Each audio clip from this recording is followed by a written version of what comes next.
1920, 30년대 미국에서는 금주법과 대공황의 혼란을 틈타 수많은 범죄자, 갱스터들이 탄생했습니다. 존 딜린저, 프리티보이 플로이드, 보니 앤 클라이드와 같은 당시의 거물 범죄자들은 미 연방수사국 FBI가 탄생하고 성장하는데 큰 영향을 끼쳤죠. 이 범죄자들은 FBI와 시민들에 의해 공공의 적이라고 불렸습니다. 오늘의 주인공 역시 소규모 밀주업자로 시작해 사상 초유의 재벌 납치 사건을 벌이며 공공의 적이 되었던 스타 범죄자입니다. 그는 아주 멋들어진 별명 또한 가지고 있었는데요. 머신건 켈리. 오늘은 공공의 적 조지 켈리 반즈의 이야기입니다.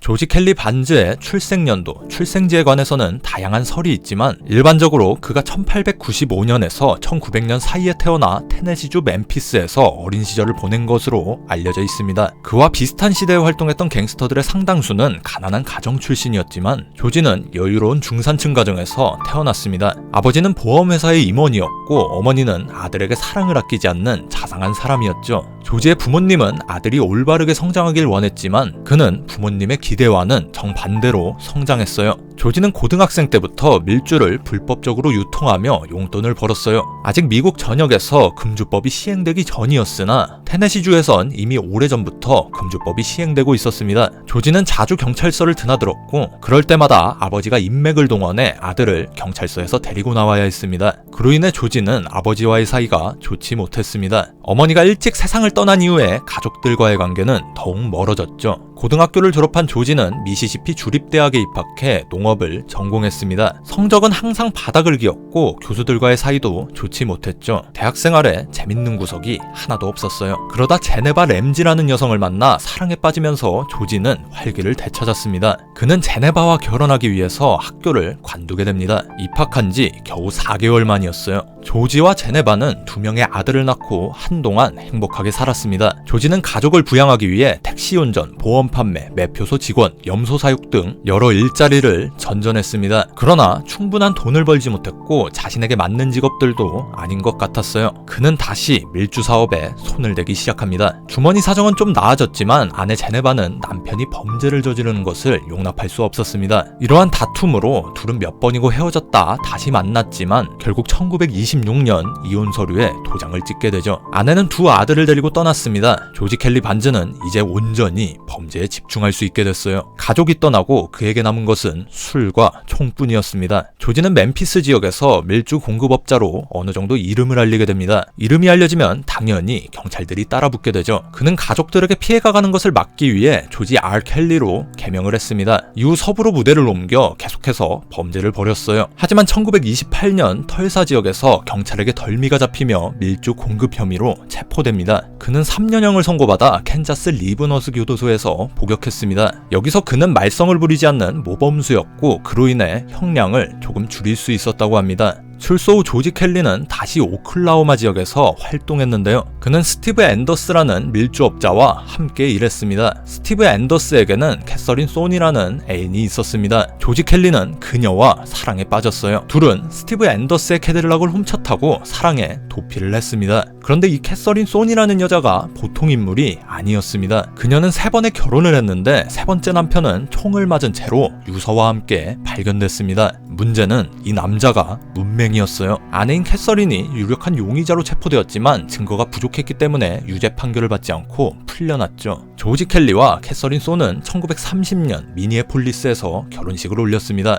조지 켈리는 이때까지 그렇게 유명하지 않은 범죄자였지만 새 아내를 만나면서 인생이 완전히 뒤바뀌게 됩니다. 1930년대에 접어들면서 밀주 사업은 끝물을 맞이하고 있었습니다. 캐서린은 남편을 설득해 새로 떠오르는 범죄 사업인 은행 강도에 뛰어들게 했죠. 이때 캐서린은 남편에게 톰슨 기관총을 선물했어요. 그리고 이 총을 가지고 나가 전문가가 될 때까지 사격 연습을 하라고 시켰습니다. 조지 켈리는 아내의 말을 그대로 따랐고 총알 구멍으로 벽에 자신의 이름을 손쉽게 새길 수 있을 정도의 실력을 가지게 됩니다. 조지 켈리는 감옥에서 사귄 동료들을 모아 강도단을 꾸렸어요. 그들은 성공적인 강도 행각을 벌였습니다. 톰슨 기관총은 조지 켈리의 트레이드 마크가 됐습니다. 캐서린은 갱스터들이 많이 모이는 지하의 술집을 돌아다니며 그런 남편을 마케팅했어요. 조지 켈리는 아내 덕분에 머신건 켈리라는 멋들어진 별명을 가지게 되었죠.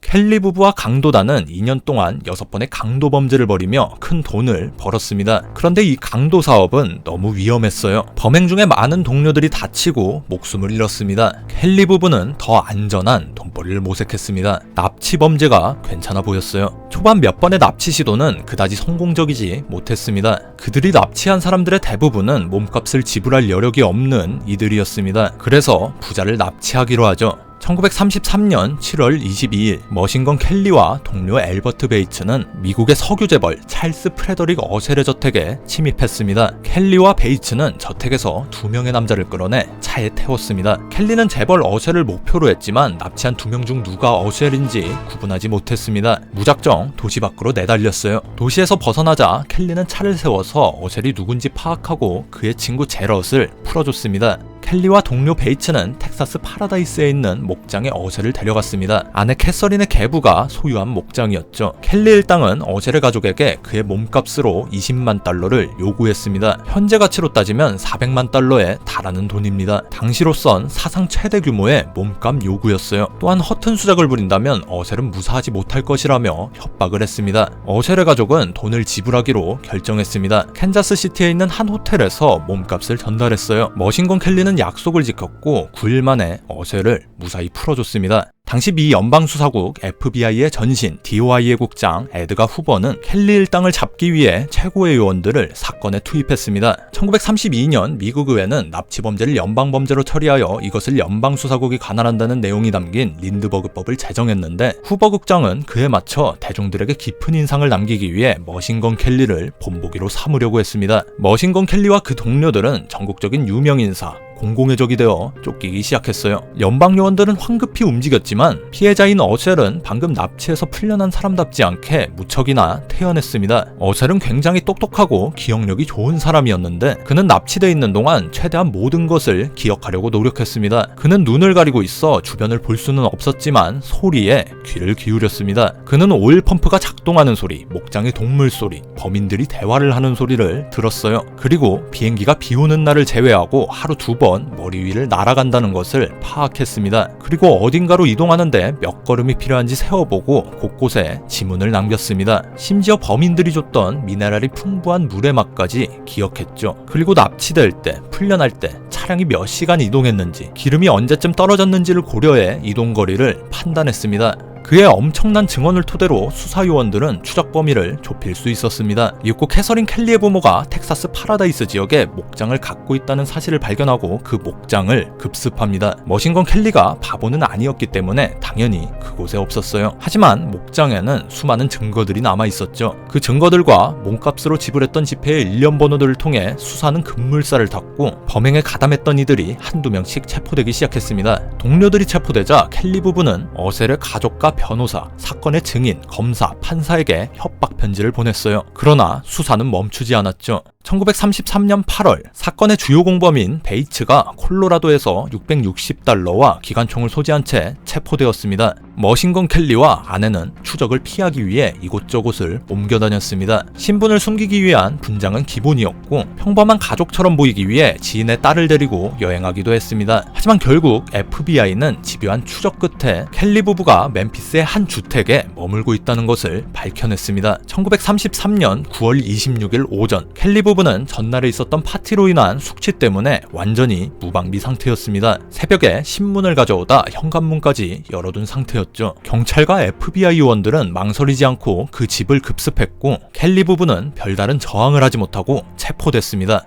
1933년 10월 12일 머신건 켈리와 그의 아내 캐서린은 종신형을 선고받았습니다. 이들을 포함한 총 21명의 일당이 유죄 판결을 받게 되었죠. 머신건 켈리는 캔자스의 리브너스 교도소에 수감되었고 아내 캐서린 켈리는 신시내티 연방교도소에 수감되었습니다. 여기서 머신건 켈리는 탈옥을 시도할 것이라고 동료들에게 떠벌리고 다녔기 때문에 탈출이 불가능하다고 알려져 있던 감옥으로 이감됩니다. 바로 알카트라즈였어요. 머신건 켈리는 알카트라즈의 117번 제수로 복역했습니다. 의외로 그는 간수들에게 고개를 숙이고 모범수로 지냈어요. 자신이 납치했던 어셸과 그 가족들에게 사과의 편지를 보내기도 했습니다. 감형의 희망을 가지고 있었던 것으로 보입니다. 그러면서도 감옥 동료들에게는 자신의 무용담과 허세를 늘어놓았어요. 사람들은 전설로 여겨지던 범죄자 머신건 켈리의 초라한 모습에 실망했고 장난감 총의 이름을 따 그를 팝건 켈리라고 불렀습니다. 팝건 켈리는 석방되지는 못했지만 1951년 다시 리브너스 교도소로 옮겨졌습니다. 그로부터 3년 후 자신의 생일에 심장마비로 사망하게 되죠. 아내 캐서린 켈리는 1958년 석방되어 이름을 바꾸고 회계사로 살았습니다. 그녀는 1985년 81세의 나이로 세상을 떠났습니다.